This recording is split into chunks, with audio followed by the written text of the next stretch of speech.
Good morning students. मैं doctor Reena Shaktawat, subject psychology. तो बच्चों, हम लोग जो है व्यवहार के अध्ययन की विधियां हम लोग पढ़ रहे हैं और पिछले हम वीडियोस में 2 विधियां पढ़ चुके हैं, प्रयोगात्मक विधि और सर्वे विधि।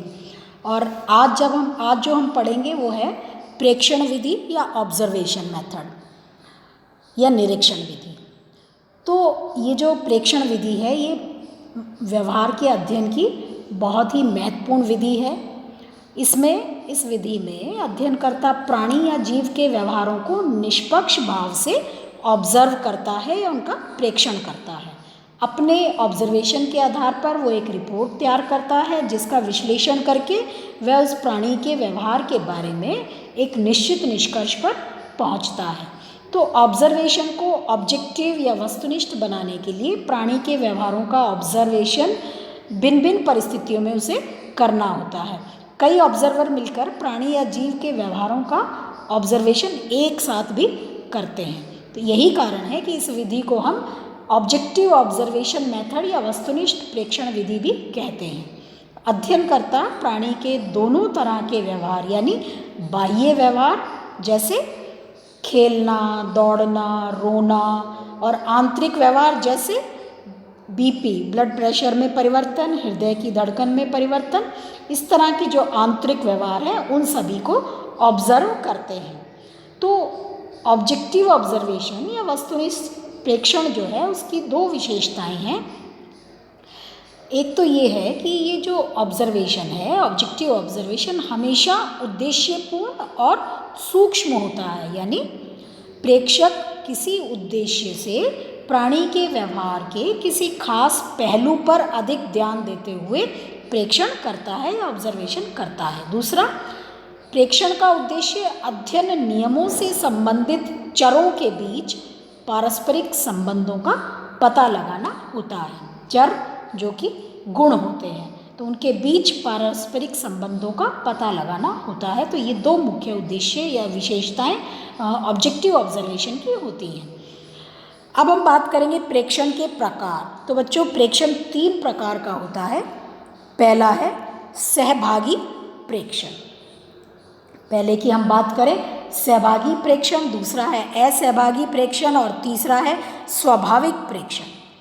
तो सहभागी प्रेक्षण में जो ऑब्जर्वर है वो उन व्यवहारों में हाथ बटाते हुए ऑब्जर्वेशन करते हैं जिनका उन्हें अध्ययन करना होता है।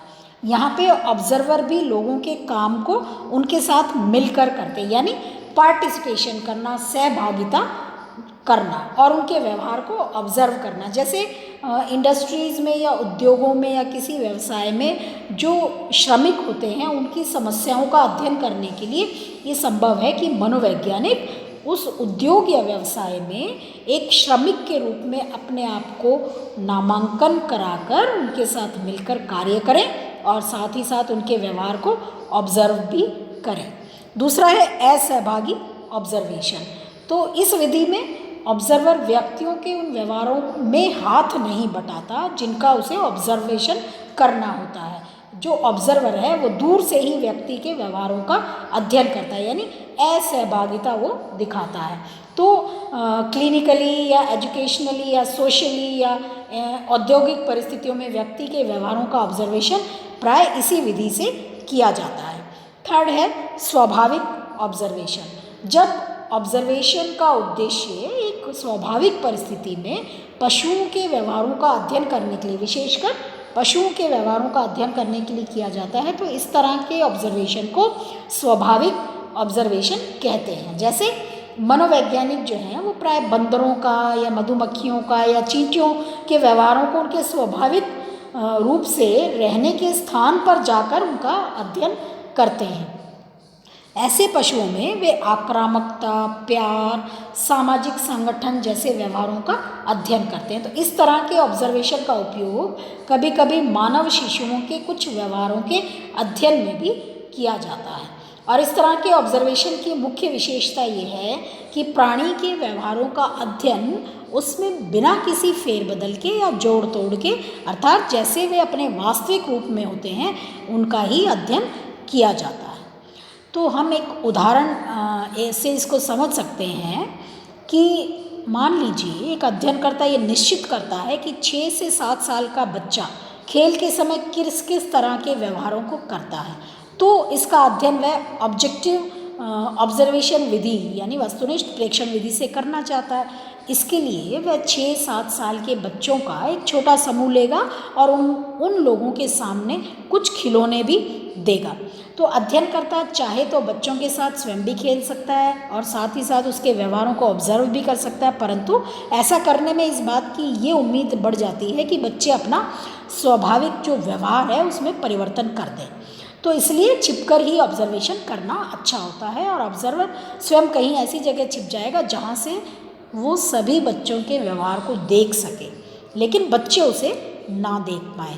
तो खिलौनों से खेलते समय बच्चे भिन्न भिन्न प्रकार का व्यवहार दिखला सकते हैं। कुछ बच्चे हंसेंगे, कुछ रोएंगे, कुछ चुपचाप बैठे रहते हैं, कुछ अपने खिलौनों को दूसरों को देते हैं, फिर दूसरों से अपने खिलौने लेने की कोशिश करते हैं। तरह तरह के व्यवहार जो है बच्चे करते हैं। तो जो ऑब्जर्वर है बच्चों के इन सभी व्यवहारों को सिस्टमेटिकली ऑब्जर्व करता जाएगा और विश्लेषण के आधार पर एक निष्कर्ष पर पहुंचेगा और वह इस निष्कर्ष पर पहुंच सकता है कि कोई बच्चा अधिक सबमिसिव है या दब्बू है, कोई बच्चा काफ़ी डोमिनेंट है, प्रबल है।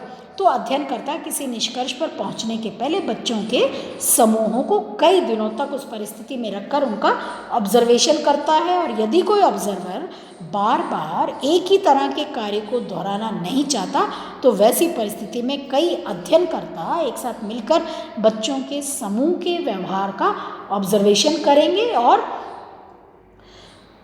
जो तथ्य अध्ययनकर्ता के निरीक्षण में कॉमन होगा और जो एक्चुअल कंक्लूज़न या वास्तविक निष्कर्ष उसको समझा जाएगा। तो ये जो उदाहरण है, यदि मान लिया जाए कि 5 निरीक्षक हैं और पांचों निरीक्षक अपने निरीक्षण में या ऑब्जर्वेशन में रिपोर्ट में ये बताते हैं कि ये लड़का या अमुक लड़का खेल में दब्बूपन दिखलाता है, तो इस निष्कर्ष पर पहुंचा जाएगा कि वो बच्चा दब्बू है। तो इस तरह से बच्चों ऑब्जर्वेशन के आधार पर व्यक्तियों के, प्राणियों के व्यवहार को ऑब्जर्व किया जाता है। तो इस विधि के कुछ गुण हैं, उन गुण की हम चर्चा करेंगे कि फर्स्ट पॉइंट अगर हम लें तो इस विधि में जो ऑब्जर्वेशन है वो वस्तुनिष्ठ होता है, जिसके कारण जो निष्कर्ष प्राप्त होते हैं वो काफ़ी विश्वसनीय तथा वैध होते हैं। दूसरा, इस विधि में मनोविज्ञान का क्षेत्र काफ़ी विस्तृत कर दिया है।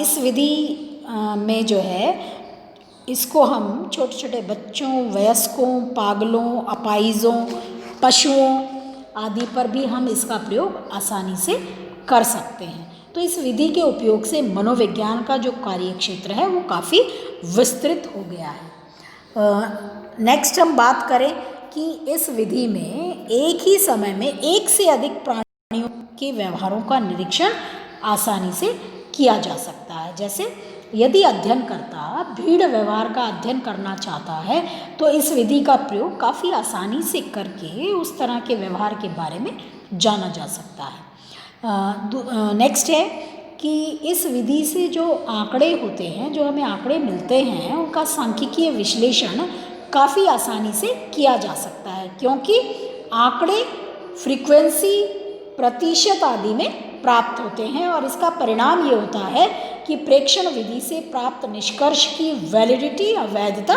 काफ़ी बढ़ जाती है। अवगुण की हम बात करें तो प्रेक्षक जो है, इसमें पहला अवगुण तो यही है कि प्रेक्षण करते समय प्रेक्षक के अपने पूर्वाग्रह, आवश्यकताएं, मनोवृत्तियां, इन सभी का प्रभाव जो है उसके ऑब्जर्वेशन पर पड़ता है। यानी ये कहा जा सकता है कि ऑब्जर्वेशन के द्वारा किया गया प्रेक्षण वस्तुनिष्ठ ना होकर आत्मनिष्ठ होता है और इस परिस्थिति में प्राप्त निष्कर्ष बहुत अधिक विश्वसनीय तथा वैध नहीं होते।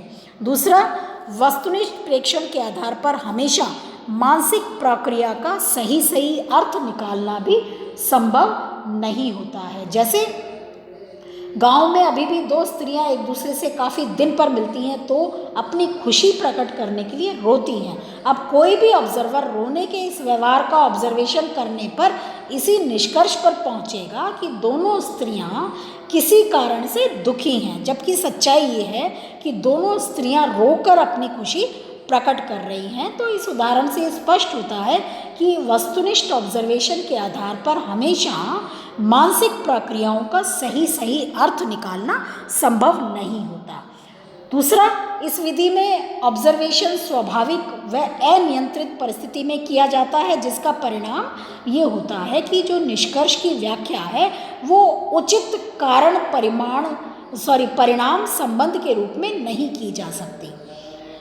जैसे मान लीजिए कॉलेज के छात्र सांप देखकर डर जाते हैं, तो यहाँ डरने की जो सांवेगिक प्रक्रिया है वो किस कारण से हुई कहना बड़ा मुश्किल है। सांप के आकार से भी छात्रों को डर हो सकता है, उसके भयावह रूप से भी डर हो सकता है, उसकी चाल से भी डर हो सकता है। तो इसलिए परिणाम यानी डर किस कारण से उत्पन्न हुआ ये नहीं कहा जा सकता। दूसरे शब्दों में इस विधि में कारण परिणाम के संबंध के रूप में व्याख्या आसानी से नहीं की जा सकती, और कुछ व्यवहारों का अध्ययन वस्तुनिष्ठ निरीक्षण विधि से भी करना संभव नहीं होता। जैसे मान लीजिए स्त्री पुरुष का सेक्सुअल बिहेवियर का अध्ययन ऑब्जर्वेशन विधि द्वारा करना संभव नहीं, क्योंकि कोई भी स्त्री पुरुष ऐसा नहीं चाहेंगे कि उनके सेक्सुअल बिहेवियर का ऑब्जर्वेशन कोई दूसरा व्यक्ति करे। तो इस तरह से हम देखते हैं कि वस्तुनिष्ठ ऑब्जर्वेशन विधि के कुछ गुण हैं और कुछ इसमें कमियां हैं, और इन गुण दोष को ध्यान में रखते हुए यही कहा जा सकता है कि इस विधि को मनोविज्ञान का एक अभिन्न विधि माना जा सकता है। तो बच्चों, इस तरह से ये ऑब्जर्वेशन विधि है जो कि मानव के व्यवहार का अध्ययन करने के लिए काफ़ी प्रयोग में लाई जाती है। नेक्स्ट वीडियो में हम नेक्स्ट विधि करेंगे। Thank you.